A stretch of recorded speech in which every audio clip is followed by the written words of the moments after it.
meeting with the president? Does it sound like ask your question so I can answer? No, I'm asking you. Yeah, okay. I mean, you are anticipating a certain question. No. But I'm building up to that question. Okay, so the question is, does it sound to you, did you get a permission, like Governor Wike said he did, at the local government to get the appointment? Did you get a permission before meeting? Can you meeting the president? Can you just relax? I'm relaxed. Okay, thank you.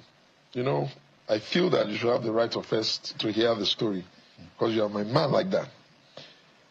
Everybody knows that I've known Ashaju for a long time, even way before he became a governor.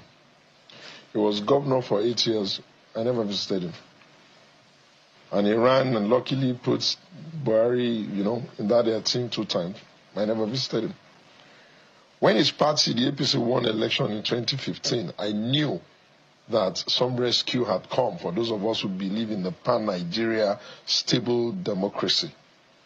I was invited, but I felt at that time that, look, let's let the party just survive. And those who brought it in at first, let them settle the party and grow it organically. I don't like to go to people when I have not invested some energy into their play. Now, I have been in PDP longer than most, and I'm sure that if we were to go into the archives and we were to bring all the rushes of interviews of people that have done for PDP, nobody bar none since 1999. Now, what happened? I had gone home for Salah, and one of our leaders, whom I will not mention, a deputy governor, had called me, and I thought he wanted to just, say hello to me. And lo and behold, he said, hold on. And, how are you? This. You have to come and see me.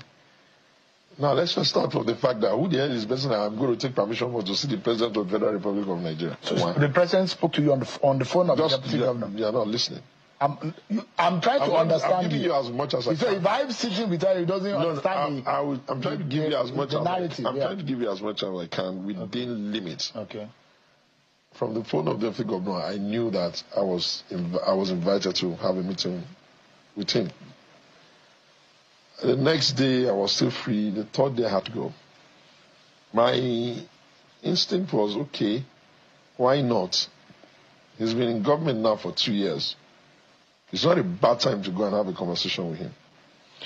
Those who know me well, especially in Ogun, they know that I used to run a program called Lions Den. Show is hotter than politics today. I don't ask easy questions. I ask very tough questions. I ask very probing questions in the most polite way. But there'll be questions that if you don't answer, you'll even know that you kind of like don't know the answer. And I have a deep relationship with the president. I can look at him from a distance and look at what he's doing from a distance without talking to him for 10 years. And I can always put the plug, okay, this is why he did it, this is why he did it, this is why he did it. I've known him since 94. And I did not know him as his cheerleader. I knew him as a thought leader that was engaging in the process of how do we rescue this country. And even at that, I was not in his part, never been. I had to go to him now for 3 reasons. The first was that I was concerned that this democracy was faltering. And I didn't think it was his fault, even though he was mostly blamed. I could not understand how, after about 20-something years, political parties would just suddenly assume that they have an escape route of blaming others for their own woes. I didn't like that, and I wanted to be sure that what was going on there. The second reason is that I began to become a little bit uncomfortable with the demonizing of all policies by those who don't understand what it takes to design futuristic ideas that could work. The third was that I felt, okay, perhaps if I spoke to him, if I visited, we would engage the way we usually engaged, and I'll be able to decipher the state of his. Some people talk about his frailty. And I told you here before that I know him the way his mind works.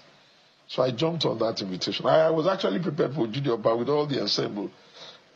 My friend, Aregbe, I'm sorry I couldn't make it. So I went there. Now let me start giving you the gist. Oh, God. First of all, his brain is very alert. His feet, never mind that he's frail. The type of questions I asked him, when you're asking someone a question and the person is answering without looking at a book, and is answering the way you know that, okay, he's saying it the way he sees it, and you are agreeing. You have to know that the touch point at which he's answering those questions are previously reflected. And you've never invited me to an interview giving the question before I come. It was like that. I asked him, let me share one. So the president was mentally and psychologically alert. Oh God. His brainwave, because I've known him for a while, and I know how he thinks. His brainwave. Oh, Sheung, I don't do psychophancy. I don't even know how to be, I don't know how to do it. You opened up by saying whether I wanted to be on an appointment. The only time I was ever on an appointment in government was the government of Otunbagbe Gadane when I was in government, to his credit. I was like a pain in the ass. You know why? I can't stand when people get up one after the other, one meeting, just doing psychophancy instead of cutting to the cheese. I used to do that a lot.